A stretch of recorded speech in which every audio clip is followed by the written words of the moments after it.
أشهد أن محمد رسول الله۔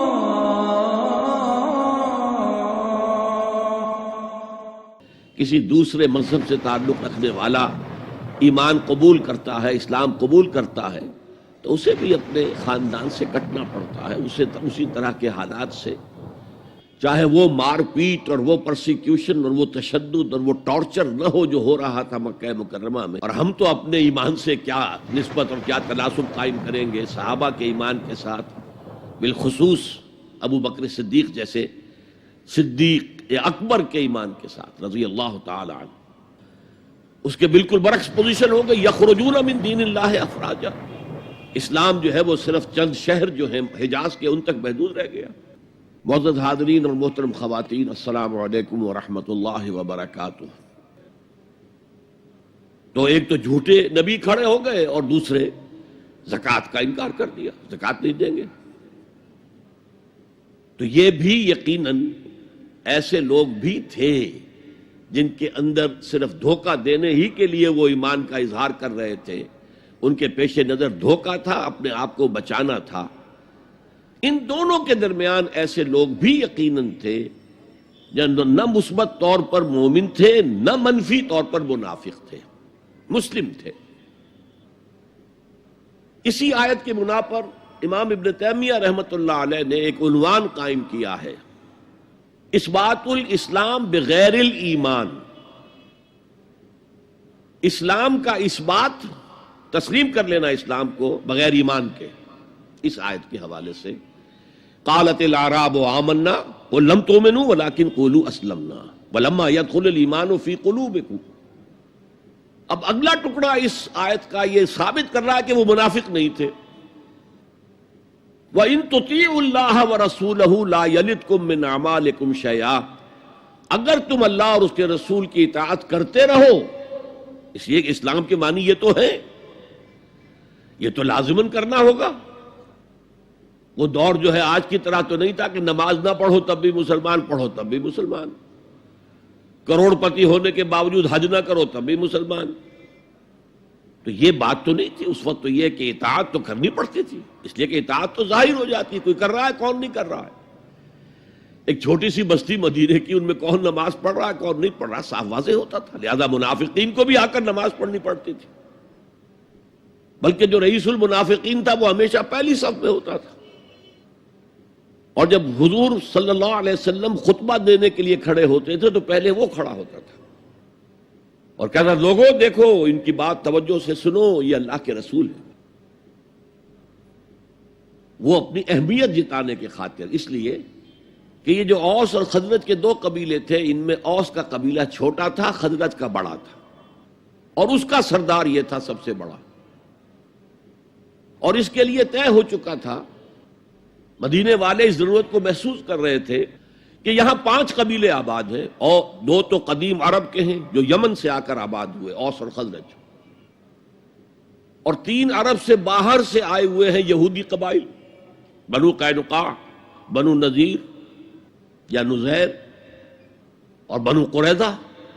اب 5 قبیلوں کا ایک شہر ہے، ہر قبیلے کا نظام تو اپنی جگہ مستحکم ہے، اس کا ایک سردار ہے اور اس کی بات قبیلے والوں کو ماننی ہے، لیکن ان 5 کے درمیان معاملات جو ہیں، کوئی آربیٹریٹر ہونا چاہیے، کوئی ایک ایسا ہونا چاہیے شخص کہ جس کی بات وہ 5 سنیں اور مانیں۔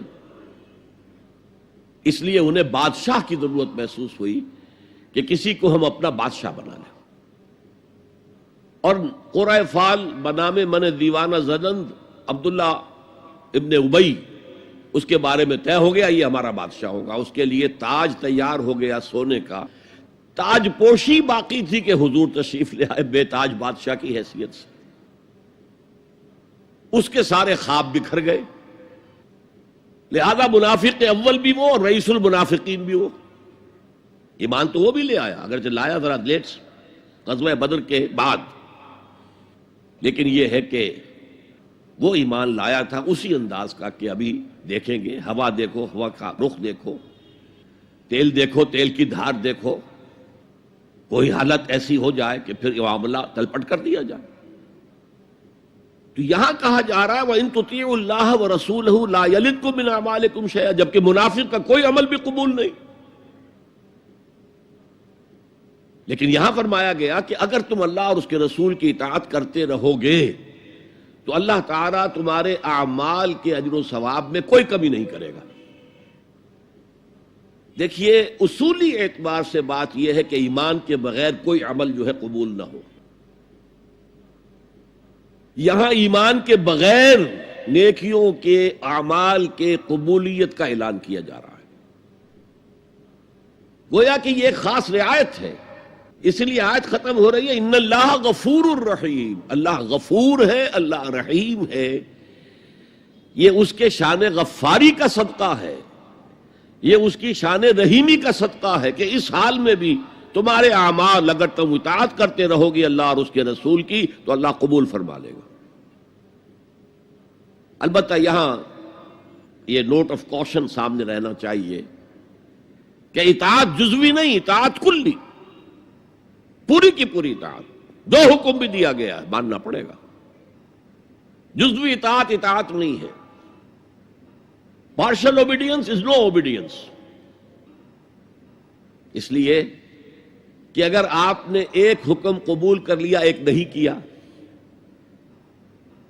تو جو نہیں کیا کیوں نہیں کیا کہ وہ آپ کے نفس کو پسند نہیں، جو قبول کیا وہ کیوں کیا کہ نفس نے الاؤ کر دیا آپ کو کہ ٹھیک ہے کر لو کوئی حرج نہیں. دونوں حالتوں میں ویٹو تو نفس کے ہاتھ میں ہے. لہذا partial obedience is no obedience at all. چنانچہ اس پر جو وعید آئی ہے سورہ بقرہ کی آیت نمبر 85 میں افتؤمنون ببعض الکتاب وتکفرون ببعض، تو کیا تم ہماری کتاب اور شریعت کے ایک حصے کو مانتے اور ایک کو نہیں مانتے؟ فما جزاء من یفعل ذلک منکم، تو جو کوئی بھی تم میں سے یہ روش اختیار کرے گا اس کی کوئی سزا نہیں ہے الا خزی فی الحیات الدنیا، سوائے اس کے کہ دنیا کی زندگی میں ذلیل اور خوار کر دیے جائیں. وَيَوْمَ الْقِيَامَةِ يُرَدُّونَ إِلَىٰ أَشَدِّ الْعَذَابِ، اور قیامت کے دن شدید ترین عذاب میں جھونک دیے جائیں. وَاللَّهُ بِغَافِلٍ عَمَّا تَعْمَلُونَ، اور جو کچھ تم کر رہے ہو اللہ اس سے غافل نہیں ہے. تم اپنی ظاہری ٹیپ ٹاپ سے، اپنے داڑھیوں کے طول سے اللہ کو دھوکہ نہیں دے سکتے، اپنے عمروں اور حجوں کی تعداد سے اللہ کو دھوکہ نہیں دے سکتے. He sees you through and through، تمہارے باطن کو دیکھتا ہے، تمہارے دل کو دیکھتا ہے. اسے معلوم ہے کہ تم نے حج تو کیا، حرام کی کمائی سے کیا ہے. بہرحال یہ بڑی شدید وعید والی آیت ہے قرآن مجید میں کہ جس کا نقشہ ہماری نگاہوں کے سامنے آج دنیا میں مسلمانوں کی کیا وقت ہے، کیا حیثیت ہے. 1.25 ارب سے لے کر 1.5 ارب تک کی تعداد ہے جو آنکی جاتی ہے مسلمانوں کی دنیا میں. گویا کہ ہر چوتھا یا ہر 5واں انسان مسلمان ہے. کتنا بڑا رقبہ ان کے قدموں تلے ہے. ہر طرح کے وسائل اللہ نے مہیا کیے ہیں، معدنیات، نباتات، پھر جو آج کی سب سے بڑی دولت تیل، اس کے سب سے بڑے ذخیرے مسلمانوں کے قدموں تلے. اس سب کے باوجود عزت نام کی کوئی شے نہیں. بین الاقوامی معاملات میں کوئی ہم سے رائے لیتا ہی نہیں. کسٹمی پرسد کے بھیا کیستی تم ہو کون، تمہاری رائے کیا؟ G7 بیٹھیں گے، G9 بیٹھیں گے، G13 ہوں گے، G15 ہوں گے، وہ بیٹھ کر طے کریں گے. کوئی مسلمان ملک نہ G7 میں نہ G15 میں، جسے ہم محاورے میں کہتے ہیں نہ 3 میں نہ 13 میں. یہ ہے ہماری عزت آج دنیا میں. اکثر مسلمان ملکوں کی حکومتیں امریکہ کی جیب میں ہیں. یہ ہے ہماری حیثیت. تو ذلت جو ہے وہ تو آج ہم پر ہے مسلط. فما جزاء من یفعل ذلک منکم الا خزی فی الحیات الدنیا ویوم القیامت. اب یہ قیامت کے دن کی بات جو اللہ فرما رہے ہیں، دعا ہی کی جا سکتی ہے کہ اللہ تعالیٰ اس سے بچا لے، کرم فرمائے، اپنی شان غفاری اور شان رحیمی سے ہمیں اس روز کی ذلت سے اور شدید ترین عذاب میں جھونک دیے جانے کی جو یہاں پر خبر سنائی جا رہی ہے، وعید سنائی جا رہی ہے، اللہ تعالیٰ اس سے بچا لے۔ تو اس آیت کو اب آپ سامنے رکھیے۔ البتہ ایک بات میں اور آپ سے عرض کر دوں کہ جو کیفیت اس آیت میں سامنے آئی ہے یہ مستقل نہیں رہ سکتی۔ اگر کوئی شخص واقعتاً چاہے آغاز میں اس کا دل پازیٹیولی ایمان سے خالی تھا، لیکن ساتھ ہی نیگیٹو نفاق سے بھی خالی تھا، کہہ سکتے ہیں زیرو لیول ہے، پلس ویلیوز اور مائنس ویلیوز کے درمیان زیرو آئے گا، تو باطن کے اعتبار سے چاہے وہ زیرو لیول پر تھا، لیکن اگر وہ اطاعت کرتا رہا، نماز پڑھتا رہا، روزہ رکھتا رہا، زکوٰۃ دیتا رہا، حرام چیزوں سے بچتا رہا، فرائض ادا کرتا رہا، تو اس سے لازماً ایمان پیدا ہو جائے گا اس کے دلوں میں۔ اس لیے کہ یہ دو طرفہ پروسیس ہے، بائی لیٹرل۔ ایمان سے عمل پیدا ہوتا، عمل سے ایمان پیدا ہوتا۔ عمل انسان جب کرتا ہے، اللہ کی راہ میں قربانیاں دیتا ہے، زادتہم ایمانا، ان کے ایمان میں اضافہ ہو گیا۔ اچھا، اب یہ ہے پس منظر ایمان اور اسلام کا فرق۔ اب اس کے حوالے سے یہ بھی، اس سے پہلے اگرچہ میں اشارے کر چکا ہوں، اسلام کی جو تعریف کی گئی ہے،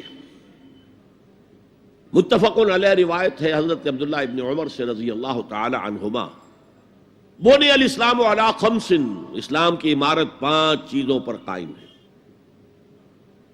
شہادت اللہ الہ الا اللہ وان محمد رسول اللہ، وإقام الصلاة وإيتاء الزکاة وصوم رمضان وحج البیت من استطاع الیہ سبیلا۔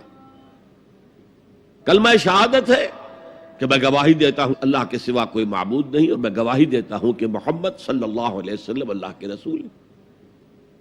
پھر 4 عبادات ہیں، نماز ہے، روزہ ہے، زکوٰۃ ہے، حج ہے۔ تو اسلام جو ہے دنیا میں قائم ہے ان 5 بنیادوں پر۔ اب ان میں خاص طور پر دیکھیے لفظ ایمان کہیں نہیں آیا۔ گویا کہ اسلام کی بنیاد اقرار باللسان پر ہے، اور دنیا میں کسی شخص کے مسلمان سمجھے جانے کا دار و مدار صرف اسی پر ہوگا۔ اگرچہ بعض فقہا نے کہا ہے کہ تصدیق بالقلب بھی ہونی چاہیے ساتھ، ٹھیک ہے، لیکن ہم ویریفائی تو نہیں کر سکتے نا، دنیا میں تو معاملہ قانون کا ہے، اور قانون تو ویریفائیبل فیکٹس کے اوپر فیصلہ کرے گا۔ ہم نہ کسی کے ایمان کو ویریفائی کر کے سند دے سکتے ہیں کہ ایمان ہے، نہ کسی کے ایمان کی نفی کر سکتے ہیں۔ تو دنیا میں معاملہ سارا اسلام پر ہے۔ ایک مسلمان اسلامی ریاست کا مکمل شہری ہے، ایک مسلمان معاشرے کا مکمل ایک رکن ہے۔ اسلام ہی پر سارا نظام ہے اس دنیا میں، لیکن آخرت میں سارا دار و مدار ایمان پر ہے، اس لیے کہ اللہ تو معذور نہیں ہے کہ دلوں کے حال کو نہ جانتا ہو۔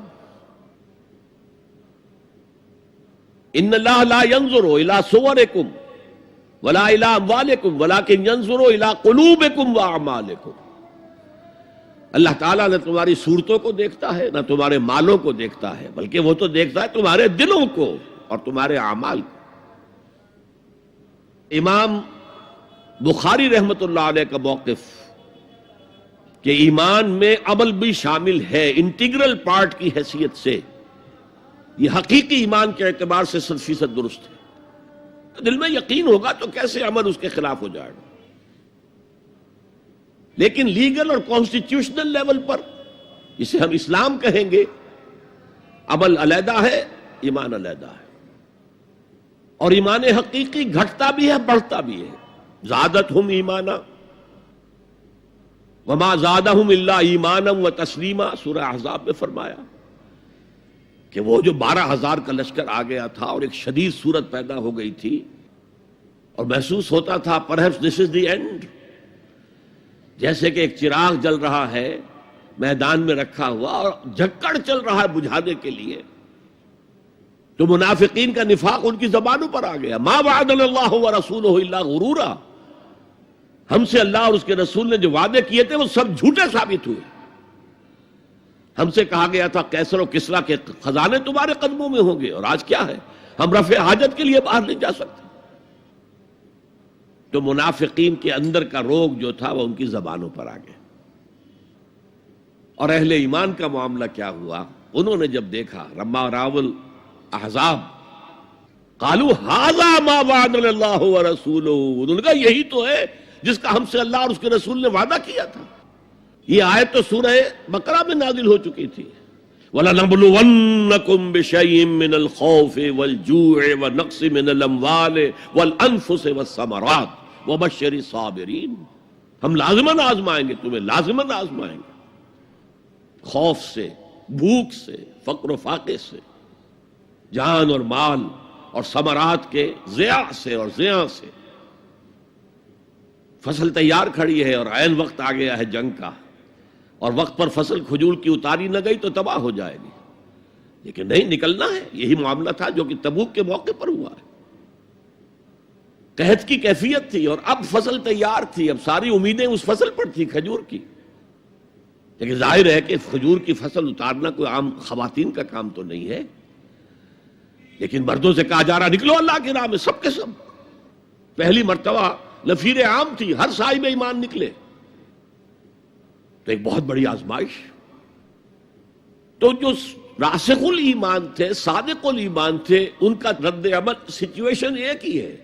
منافقین کہہ رہے ہیں ما وعدنا اللہ ورسولہ الا غرورا، ہمیں تو اللہ اور اس کے رسول نے سبز باغ دکھا کر بروا دیا، اور اہل ایمان کہہ رہے ہیں ھذا ما وعدنا اللہ ورسولہ وصدق اللہ ورسولہ وما زادہم الا ایمانا وتسلیما، اور ان میں نہیں کوئی شے بڑی مگر ایمان اور تسلیم کے۔ جبکہ وہ جو ایک کانسٹیٹیوشنل ایمان ہے وہ ایک جامد شے ہے، it's a legal status that you get as a Muslim. تو یہ اسٹیٹس نہ گھٹتا ہے نہ بڑھتا ہے۔ یہ نہیں ہو سکتا کہ ایک باپ کے اگر دو بیٹے ہیں اور ایک متقی ہے، زاہد ہے، عابد ہے، تہجد گزار ہے، دوسرا فاسق و فاجر ہے، تو وراثت میں اس تہجد گزار کو زیادہ حصہ ملے اور دوسرے کو جو ہے وہ کم ملے؟ نہیں، ایکول۔ المسلم کفو لکل مسلم، تمام مسلمان آپس میں جہاں تک ان کے لیگل اور پولیٹیکل حقوق کا تعلق ہے برابر ہے۔ تو یہ فرق ہے ایمان اور اسلام میں۔ البتہ یہ میں آپ کو بتا چکا ہوں کہ یہ بھی ہو سکتا ہے کہ اسلام پہلے آئے، ایمان بعد میں آئے۔ ہم میں سے جب بھی اللہ تعالیٰ کسی کو نصیب فرما دے حقیقی ایمان، یقین والا ایمان، جیسے میں نے دعا کی اللہم نور قلوبنا بالایمان، اے اللہ ہمارے دلوں کو منور کر دے، روشن کر دے ایمان کے ساتھ، نور ایمان سے جگمگا اٹھے ہمارا دل، واشرح صدورنا للاسلام، اور ہمارے سینوں کو کھول دے اسلام کے لیے، اسلام کی ہر شے ہمیں حسین نظر آئے۔ حضور صلی اللہ علیہ وسلم کی حیات طیبہ کے آخری ایام میں یہ واقعہ پیش آیا کہ حضور مسجد نبوی میں تشریف فرما ہے، مجمع موجود ہے، اچانک ایک شخص ظاہر ہوتا، شدید و بیاض ثیاب، شدید و سواد شعر، اس کا لباس انتہائی سفید صاف، کوئی اس پر دھبا نہیں، داغ نہیں، میل نہیں، بال انتہائی سیاہ چمکدار، گرد آلود نہیں، ولا یعرفہ احد منا، اور ہم میں سے اسے کوئی پہچانتا بھی نہیں تھا۔ کسی بھی ریت سے، خاک سے بالکل آلودہ ہوئے بغیر بال ہیں، تو شاید یہ مدینے کا رہنے والا ہو، تو مدینے والوں میں سے کوئی تو ہوتا کہ جو اس کو جانتا پہچانتا، کوئی نہ کوئی تو گریٹ کرتا اس کو مجمع میں، آؤ آؤ ادھر آ جاؤ، میرے پاس آ جاؤ، کوئی نہیں۔ اور اگر براہ راست باہر سفر سے آ رہا ہے تو کچھ گرد آلود بال ہوتے، کچھ کپڑے میلے کچیلے ہوتے، تو لوگ حیران تھے۔ اور مزید یہ کہ اس نے سیدھا تیر کی طرح مجمع کو چیرتا ہوا حضور کے عین سامنے جا کر بیٹھ گیا۔ اب لوگ حیران ہیں، یہ ہے کون؟ اس کی یہ جرت، یہ جسارت، اور اس طرح دو زانو بیٹھا کہ حضور کے گھٹنوں کے ساتھ اپنے گھٹنے جوڑ دیے اور حضور کی رانوں پر اپنے دونوں ہاتھ رکھ دیے۔ اب سوال کیا، یا محمد اخبرنی عن الاسلام، اے محمد مجھے بتاؤ اسلام کیا ہے؟ حضور نے فرمایا وہی جو میں ابھی آپ کو حدیث سنا چکا ہوں، الاسلام ان تشہد اللہ الہ الا اللہ وان انا رسول اللہ وان تقیم الصلاۃ وتؤتی الزکاۃ وتصوم رمضان وتحج البیت ان استطعت الیہ سبیلا۔ پھر کہا اخبرنی عن الایمان۔ لیکن یہ کہ ان روایتوں میں بھی اس کو روایت کرنے والے بہت سے صحابہ ہیں، عبداللہ ابن عمر بھی ہے، حضرت عمر خود بھی ہے رضی اللہ تعالی عنہما، ابو ہریرہ بھی ہے، عبداللہ ابن مسعود بھی ہے۔ چونکہ ایک مجمع میں واقعہ ہو رہا تھا نا، تو مجمع کے اندر تو بہت سے لوگ سن رہے ہیں۔ اگرچہ جیسے آج بھی ہوگا کہ میں جو بات کہہ رہا ہوں آپ میں سے بہت سے حضرات میری ساری بات سن کر اگر کہیں جا کر رپورٹ کریں گے تو ان کی باتوں میں اختلاف ہو جائے گا۔ لہذا اس حدیث کی روایت میں اختلاف ہے۔ بعض روایتوں میں یہ ہے کہ پہلے پوچھا اخبرنی عن الایمان، پھر پوچھا اخبرنی عن الاسلام۔ اور یہ جو حضرت عمر کی روایت ہے اس میں ہے سب سے پہلے آپ نے پوچھا اخبرنی عن الاسلام، پھر دوسرا سوال آیا اخبرنی عن الایمان۔ اچھا اس کے بعد ایک دو سوال اور بھی کیے، اب میں تفصیل میں نہیں جا سکتا۔ پھر وہ شخص چلا گیا۔ حضور نے کہا ذرا اس کو بلانا واپس، تو دیکھا تو کہیں بھی نہیں، زمین کھا گئی، آسمان اچک کر لے گیا، اللہ جانے۔ تب حضور نے فرمایا اوہ یہ جبرائیل تھے جو تمہیں تمہارا دین سکھانے آئے تھے، یعلمکم دینکم اذ لم تسألوہ، جبکہ تم نے اس کے بارے میں سوال نہیں کیا۔ اور یہ پہلی بار ہے کہ میں جبرائیل کو پہچان نہیں سکا، انسانی شکل میں وہ آئے اور میں پہچان نہیں پایا، ورنہ اکثر حضرت دہیہ کلبی کی شکل میں آتے تھے انسانی صورت میں۔ جب بھی حضرت جبرائیل آتے تھے، حضرت دہیہ کلبی جو ہے وہ بہت ہی حسین جوان رانا، ان کی شکل میں آتے تھے۔ بہرحال یہ اتنا اہم مسئلہ ہے کہ اس کو کلیئر کرنے کے لیے کہ دودھ کا دودھ پانی کا پانی علیحدہ ہو جائے۔ ایمان کیا ہے، اسلام کیا ہے؟ دنیا کا نظام اسلام پر ہے، ایمان پر نہیں ہے۔ آخرت کا معاملہ ایمان پر ہے، اسلام پر نہیں ہے۔ کوئی شخص مسلمانوں کا بہت بڑا قائد ہو، بہت بڑا لیڈر ہو، وہ مسلمانوں کے اندر شیخ الاسلام بنا ہوا ہو، لیکن ہو سکتا ہے آخرت میں زیرو ہو۔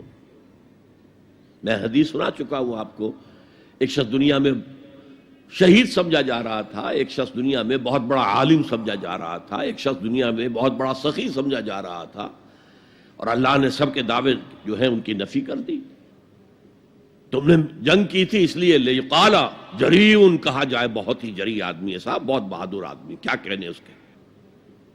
لیقال سخی، بھائی بڑا سخی آدمی ہے، سخاوت کے دریا بہا دیے اس نے۔ بھائی بہت بڑا عالم ہے، اس سے علم کا کتنا جو ہے لوگوں کو فیض پہنچا ہے۔ وقد قیلا، یہ تمہارا مقصود تھا، وہ مقصود دنیا میں حاصل ہو چکا، تمہاری شہرت کے ڈنکے بج چکے، اب یہاں تمہارے لیے کچھ نہیں۔ اور پھر اللہ حکم دے گا اور فرشتے منہ کے بل گھسیٹتے ہوئے اسے جہنم میں جھونک دیں گے۔ تو وہ اسلام وہاں کام نہیں آئے گا، بلکہ اسلام کیا، اسلام پر اتنی اضافی خوبیاں بھی کام نہیں آئیں گی اگر دل میں ایمان نہیں اور اس کے نتیجے میں نیت درست نہیں۔ حقیقت البر پر ہم گفتگو کر چکے ہیں، نیکی کی اصل حقیقت کیا ہے۔ اسی موضوع پر اصل میں امام ابو حنیفہ جو فقیہ ہے، ان کی کوئی کتاب اور تصنیف فقہ پر نہیں ہے، وہ سارے ان کے شاگردوں کے فتاوی ہیں جو بعد میں مرتب ہوئے۔ ہاں ان کی ایک تصنیف ہے الفقہ الاکبر، بڑی فقہ جو میجر ایشوز ہیں، مسلمان کون ہے اور مسلمان گناہ کبیرہ کرے تو کافر ہو جاتا ہے یا نہیں ہو جاتا۔